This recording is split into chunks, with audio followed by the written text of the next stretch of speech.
Saya Natasha Payuyu. Saya Dewi Ramdhani Sasahan. Saya Firly Sagira Nunggio.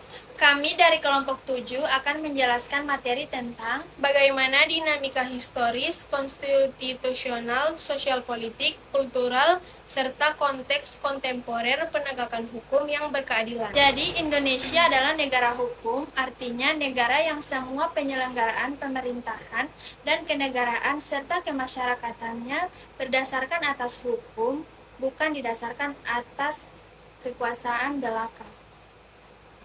Jadi materi pertama akan dijelaskan oleh teman saya yaitu Natasha Payuyu. Jadi materi yang pertama yaitu menelusuri konsep dan urgensi penegakan hukum yang berkeadilan. Penegakan hukum sangat penting dalam kehidupan bermasyarakat dan bernegara. Tanpa hukum, kehidupan masyarakat dapat menjadi kacau, tidak aman, dan tidak tertib. Hal ini sejalan dengan pandangan Thomas Hobbes yang menyatakan bahwa manusia cenderung mementingkan dirinya sendiri. Sehingga diperlukan aturan hukum untuk mengendalikan perilaku manusia. Tujuan negara menurut teori Cranenburg tidak hanya menjaga ketertiban dan keamanan, tetapi juga mewujudkan kesejahteraan rakyat. Negara yang menganut konsep ini disebut negara kesejahteraan. Indonesia menganut konsep tersebut sebagaimana tercantum dalam pembukaan Undang-Undang Dasar 1945, alinea keempat yaitu yang pertama, melindungi segenap bangsa Indonesia dan seluruh tumpah darah Indonesia, yang kedua, memajukan kesejahteraan umum, yang ketiga, mencerdaskan kehidupan bangsa, dan yang keempat, ikut melaksanakan ketertiban dunia yang berdasarkan kemerdekaan, perdamaian abadi, dan keadilan sosial. Indonesia adalah negara hukum, artinya seluruh penyelenggaraan negara harus berdasarkan hukum, bukan kekuasaan semata. Untuk mewujudkan keadilan dan kepastian hukum, dibentuklah lembaga-lembaga peradilan yang diatur dalam Undang-Undang Dasar 1945, Pasal 24, yaitu yang pertama Mahkamah Agung, yang kedua Mahkamah Konstitusi, dan yang ketiga Komisi Yudisial. Kekuasaan kehakiman bersifat merdeka bertujuan untuk menegakkan hukum dan keadilan tanpa campur tangan pihak lain. Pelaksanaan kekuasaan kehakiman diatur lebih lanjut dalam Undang-Undang Nomor 48 Tahun 2009 tentang kekuasaan kehakiman. Dalam sistem peradilan Indonesia terdapat beberapa lingkungan peradilan, yaitu peradilan umum, peradilan agama, peradilan militer, dan keempat, peradilan tata usaha negara. Penegakan hukum dilakukan melalui peraturan perundang-undangan seperti KUHP, KUHAP, dan undang-undang lainnya.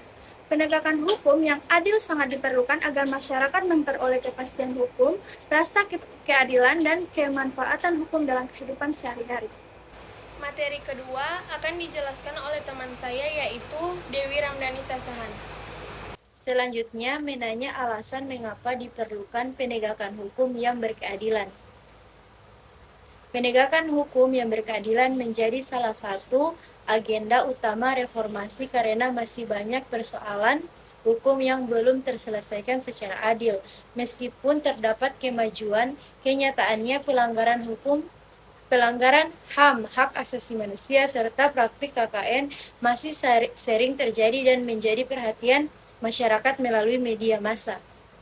Permasalahan utama penegakan hukum di Indonesia antara lain masih buruknya perilaku sebagian oknum aparatur negara, adanya konflik dan kekerasan sosial bermuasa sara, maraknya kasus ketidakadilan hukum dan sosial yang belum ditangani secara tuntas, lemahnya penegakan hukum yang bersifat diskriminatif, serta rendahnya kepatuhan sebagai warga negara terhadap kewajiban perpajakan. Kondisi tersebut memunculkan pertanyaan kritis mengenai tanggung jawab aparat penegak hukum, lembaga berkeadilan, pemerintah, dan masyarakat dalam penegakan hukum secara adil. Penegakan hukum yang tidak berkeadilan dapat merusak kepercayaan publik, mengganggu keterlibatan sosial, serta memungkinkan keuangan dan kepentingan negara. Oleh karena itu, penegakan hukum yang berkeadilan diperlukan untuk menjamin keadilan bagi seluruh warga negara tanpa diskriminasi, pencegahan konflik, dan pelanggaran hukum serta mewujudkan tujuan reformasi dan kehidupan berbangsa yang tertib, aman, dan berkeadilan. Selanjutnya, materi terakhir akan dijelaskan oleh teman saya yaitu Firly Sagira Dumbiong. Selanjutnya, menggali sumber historis, sosiologis, dan politik tentang demokrasi yang bersumber dari Pancasila. Penegakan hukum yang berkeadilan di Indonesia sangat berkaitan dengan tujuan negara, yaitu melindungi seluruh warga negara, menjaga ketertiban, serta mewujudkan kesejahteraan dan keadilan sosial sebagaimana tercantum dalam Pembukaan Undang-Undang Negara Republik Indonesia tahun 1945. Untuk mencapai tujuan tersebut, negara membentuk peraturan hukum yang mengatur hubungan antar individu, hubungan individu dengan negara, serta penyelenggaraan kekuasaan negara. Hukum dibedakan menjadi hukum privat yang mengatur kepentingan pribadi dan hukum publik yang mengatur kepentingan umum. Indonesia disebut sebagai negara hukum karena setiap tindakan penyelenggara negara harus berdasarkan hukum. Penegakan hukum bertujuan menciptakan ketertiban, kepastian hukum, dan perlindungan hak masyarakat. Menurut Gustav, penegakan hukum harus memperhatikan 3 unsur utama, yaitu keadilan, kemanfaatan, dan kepastian hukum. Ketiga unsur ini harus berjalan seimbang agar hukum tidak hanya tegas, tetapi juga adil dan bermanfaat bagi masyarakat. Penegakan hukum dilaksanakan melalui hukum material dan hukum formal. Hukum material mengatur perbuatan yang boleh dan tidak boleh dilakukan beserta sanksinya. Sedangkan hukum formal mengatur tata cara penegakan hukum melalui proses peradilan. Hukum formal menjadi sarana untuk menjalankan hukum material. Dalam sistem penegakan hukum, terdapat lembaga-lembaga penegak hukum yang memiliki fungsi berbeda. Kepolisian berperan sebagai penyelidik dan penyidik, kejaksaan sebagai penuntut umum dan pelaksana putusan pengadilan, kehakiman sebagai lembaga yang mengadili dan memutus perkara secara merdeka, serta penasehat hukum yang memberikan bantuan hukum kepada tersangka atau terdakwa. Selain itu, terdapat lembaga peradilan yang menjalankan kekuasaan kehakiman, yaitu Mahkamah Agung dan badan peradilan di bawahnya yang meliputi peradilan umum, peradilan agama, peradilan militer, dan peradilan tata usaha negara, serta Mahkamah Konstitusi. Setiap lingkungan peradilan memiliki kewenangan masing-masing sesuai jenis perkara yang ditangani. Keseluruhan sistem ini bertujuan agar hukum ditegaskan secara jujur, adil, dan tanpa pilih kasih. Penegakan hukum yang baik juga harus didukung oleh pembinaan aparatur hukum dan peningkatan kesadaran hukum masyarakat agar tercipta kehidupan berbangsa dan bernegara yang tertib dan berkeadilan.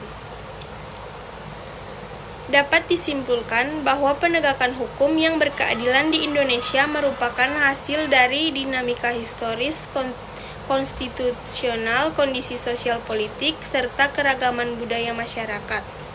Dalam konteks kontemporer, tantangan terbesar adalah menjaga independensi hukum dan dari kepentingan politik, mengatasi ketimpangan akses keadilan, dan mewujudkan keseimbangan antara kepastian hukum, keadilan, serta kemanfaatan. Dengan demikian, penegakan hukum harus terus diarahkan untuk benar-benar melindungi hak rakyat dan mewujudkan cita-cita negara hukum yang adil dan beradab.